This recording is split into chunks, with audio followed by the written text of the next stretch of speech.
Hi ಎಲ್ಲರಿಗೂ ನಮಸ್ಕಾರ. Welcome back to ಕೋಸಿಸಸ್ ಕುಕಿಂಗ್ ಚಾನೆಲ್. ನಾನಿವತ್ತು ತುಂಬಾ ಹೆಲ್ತಿಯಾಗಿರುವಂತಹ ರಾಗಿ ಬರ್ಫಿ ಮಾಡ್ತಾಯಿದ್ದೀನಿ. ಇದು ಆರೋಗ್ಯಕ್ಕೂ ತುಂಬ ಒಳ್ಳೆಯದು. ಒಂದು 15 ನಿಮಿಷ ಟೈಮ್ ಇದ್ದರೆ ಸಾಕು, ಇದನ್ನು ಪ್ರಿಪೇರ್ ಮಾಡ್ಕೊಬೋದು. ಸೊ ಮಕ್ಕಳಿಗೆಲ್ಲ ಹೆಲ್ತಿಯಾಗಿ ಏನಾದರೂ ಮಾಡಿಕೊಡ್ಬೇಕು ಸ್ವೀಟಲ್ಲಿ ಅಂದರೆ ಇದನ್ನು ಮಾಡಿಕೊಡ್ಬೋದು. ಇದಕ್ಕೆ ನಾನು ಯಾವುದೇ ರೀತಿಯ ಶುಗರ್ ಆ್ಯಡ್ ಮಾಡಿಲ್ಲ. 15 ನಿಮಿಷ ಟೈಮ್ ಇದ್ದರೆ ಸಾಕು, ಇದನ್ನು ಪ್ರಿಪೇರ್ ಮಾಡ್ಕೊಬೋದು.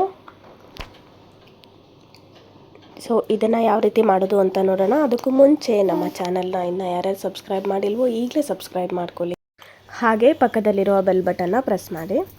ಸೊ ಇದಕ್ಕೆ ನಾನು ಒಂದು ಕಡಾಯಲ್ಲಿ 2 ಟೇಬಲ್ ಸ್ಪೂನ್ ಆಗುವಷ್ಟು ತುಪ್ಪನ ತಗೊಳ್ತಾ ಇದ್ದೀನಿ. ಇದಕ್ಕೆ ನಾನು ಈ ಕಪ್ಪಿನ ಅಳತೆಯಲ್ಲಿ 1/4 ಕಪ್ ಆಗುವಷ್ಟು ರವೆ ತಗೊಳ್ತಾ ಇದ್ದೀನಿ, ನಾರ್ಮಲ್ ರವೆ. ಅದಕ್ಕೆ ಅದೇ ಕಪ್ಪಿನ ಅಳತೆಯಲ್ಲಿ 2 ಕಪ್ ಆಗುವಷ್ಟು ರಾಗಿ ಹಿಟ್ಟು ತಗೊಳ್ತಾ ಇದ್ದೀನಿ. ಸೊ ಇದೆಲ್ಲನೂ ಹಾಕ್ಕೊಂಡು ತುಪ್ಪದಲ್ಲಿ ಚೆನ್ನಾಗಿ ಫ್ರೈ ಮಾಡಬೇಕಾಗತ್ತೆ. ಇದನ್ನು ಒಂದು 5 to 6 ಮಿನಿಟ್ಸ್ ಚೆನ್ನಾಗಿ ಫ್ರೈ ಮಾಡಬೇಕಾಗತ್ತೆ ಲೋ ಫ್ಲೇಮಲ್ಲೇ. ಸೊ 5 to 6 ಮಿನಿಟ್ಸ್ ಫ್ರೈ ಮಾಡಿ ಆದಮೇಲೆ ಇವಾಗ ನಾನು ಬೆಲ್ಲದ ನೀರು ಮಾಡೋದಕ್ಕೆ ಒಂದು ಪಾತ್ರೆಗೆ 1 ಕಪ್ ಆಗೋಷ್ಟು ಬೆಲ್ಲ ಹಾಕ್ಕೊಂಡಿದ್ದೀನಿ. ಅದೇ ಕಪ್ಪಲ್ಲಿ 3 ಕಪ್ ಆಗೋಷ್ಟು ನೀರು ಹಾಕ್ಕೊಂಡು ಚೆನ್ನಾಗಿ ಬಾಯ್ಲ್ ಮಾಡ್ಕೊತಾ ಇದ್ದೀನಿ. ಬೆಲ್ಲ ಪೂರ್ತಿ ಕರಗಿದ್ರೆ ಸಾಕು, ಅಲ್ಲಿವರೆಗೂ ಬಾಯ್ಲ್ ಮಾಡ್ಕೊಬೇಕು. ನಾನು ಸ್ವಲ್ಪ ಕಡಿಮೆ ಪ್ರಮಾಣದಲ್ಲಿ ಬೆಲ್ಲ ತೊಗೊಂಡಿದ್ದೀನಿ. ಇನ್ನು ನಿಮಗೆ ಸ್ವೀಟ್ ಬೇಕಂದರೆ 1/2 ಕಪ್ ಜಾಸ್ತಿನೇ ಹಾಕ್ಕೊಬೋದು. ಸೊ ಬೆಲ್ಲದ ನೀರನ್ನ ಇವಾಗ ನಾನು ರಾಗಿ ಹಿಟ್ಟಲ್ಲಿ ಹಾಕ್ಕೊಂಡು ಚೆನ್ನಾಗಿ ಮಿಕ್ಸ್ ಮಾಡ್ತಾಯಿದ್ದೀನಿ.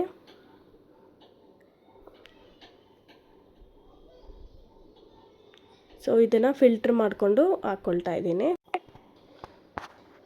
ಹಾಕ್ಕೊಂಡಾದ್ಮೇಲೆ ಇದನ್ನು ಚೆನ್ನಾಗಿ ಮಿಕ್ಸ್ ಮಾಡ್ಕೊಬೇಕು. ನಿಧಾನವಾಗಿ ಇದನ್ನು ನಾವು ಮಿಕ್ಸ್ ಮಾಡ್ಕೊಬೇಕಾಗತ್ತೆ. ಯಾವುದೇ ರೀತಿಯ ಗಂಟಿರಬಾರ್ದು. ಸೊ ಆ ರೀತಿ ಮಿಕ್ಸ್ ಮಾಡ್ಕೊಬೇಕು. ಫ್ಲೇಮು ಲೋ ಫ್ಲೇಮಲ್ಲೇ ಇರಬೇಕು. ಅದಾದಮೇಲೆ ನಾನು ಇದಕ್ಕೆ ಒಂದು 2 ಟೇಬಲ್ ಸ್ಪೂನ್ ಆಗೋಷ್ಟು ತುಪ್ಪನ ಹಾಕ್ಕೊಳ್ತಾ ಇದ್ದೀನಿ. ನಾವು ತುಪ್ಪ ಎಷ್ಟು ಹಾಕಿದ್ರೆ ಅಷ್ಟು ಚೆನ್ನಾಗಿ ಫ್ಲೇವರ್ಫುಲ್ಲಾಗಿರುತ್ತೆ. ಸೊ ಹಾಕ್ಕೊಂಡು ಚೆನ್ನಾಗಿ ಮಿಕ್ಸ್ ಮಾಡಬೇಕು. ಇದನ್ನು ಕೂಡ ಇದಕ್ಕೆ ನಾನಿವಾಗ ಎಳ್ಳು 1 ಟೇಬಲ್ ಸ್ಪೂನ್ ಹಾಕ್ತಾಯಿದ್ದೀನಿ. ಹಾಕ್ಕೊಂಡು ಮಿಕ್ಸ್ ಮಾಡ್ಕೊತಾ ಇದ್ದೀನಿ.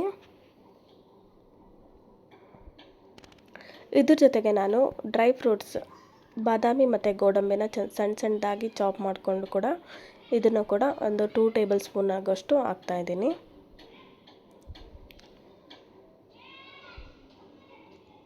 ಇದನ್ನು ಕೂಡ ಹಾಕ್ಕೊಂಡು ಚೆನ್ನಾಗಿ ಮಿಕ್ಸ್ ಮಾಡ್ಕೊಬೇಕು.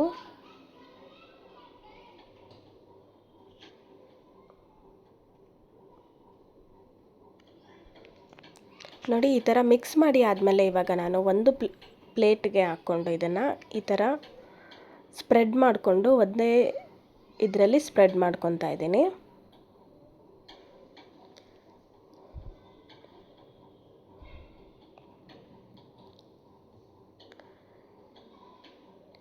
ಈ ಥರ ಮಾಡ್ಕೊಂಡಾದ್ಮೇಲೆ ಇವಾಗ ನಾವು ಇದನ್ನು ಯಾವ ಶೇಪಿಗೆ ಬೇಕೋ ಆ ಶೇಪ್ಗೆ ಕಟ್ ಮಾಡ್ಕೊಬೋದು.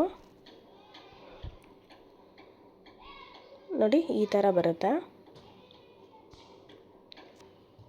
ನಾನು ಈ ಥರ ಕಟ್ ಮಾಡ್ಕೊಂಡಿರೋ ಬರ್ಫಿ ತೊಗೊಂಬಿಟ್ಟು ಈ ಥರ ಬಾದಾಮಿನ ಅದ್ರ ಮೇಲೆ ಈ ಥರ ಇಡ್ತಾಯಿದ್ದೀನಿ.